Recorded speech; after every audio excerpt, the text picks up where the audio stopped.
IMF programme की बहाली के लिए हुकूमत मुसलसल सरगर्म है। स्टेट बैंक ने 16 मार्च को शेड्यूल मॉनेटरी पॉलिसी का इजलास आज ही तलब कर लिया, जिसमें मुमकिना तौर पर शरह सूद 17 से बढ़ाकर 19% से जायद तक की जा सकती है।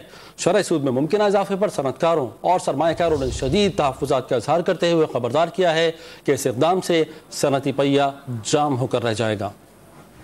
हुकूमत IMF शराइत के सामने बेबस हो गई। स्टेट बैंक ने मॉनेटरी पॉलिसी कमेटी का इजलास मुकर्ररा तारीख 16 मार्च से पहले आज ही तलब कर लिया। इजलास में IMF की शर्त पूरी करने के लिए शरह सूद में इजाफा किए जाने का इम्कान है। इस वक्त मुल्क में बुनियादी शरह सूद 17% है, जो नए इजाफे के बाद 19% से तजावुज कर जाएगा। स्टेट बैंक की जानिब से शरह सूद 19% पर लिए जाने के इशारे पर सनतकारों ने तहफ़्फ़ुज़ात का इज़हार किया है। सनतकारों के नजदीक पहले ही बिजली और गैस के नर्ख बढ़ने से लागत बढ़ रही है। ऐसे में शरह सूद में इजाफा सनती पहिए को जाम कर देगा। गुड्स जो हैं वो शॉर्ट हैं, उस पर चीज़ें महंगी मिल रही हैं, तो समझिए उन सारे बोझ के ऊपर ये एक एडिशनल बोझ आ गया ना, तो जाहिर है कॉस्ट ऑफ डूइंग बिजनेस बढ़ रही है। स्टेट बैंक के मुतवक्का ऐलान के डर से सरमायाकार स्टॉक मार्केट से अपना सरमाया निकाल रहे हैं।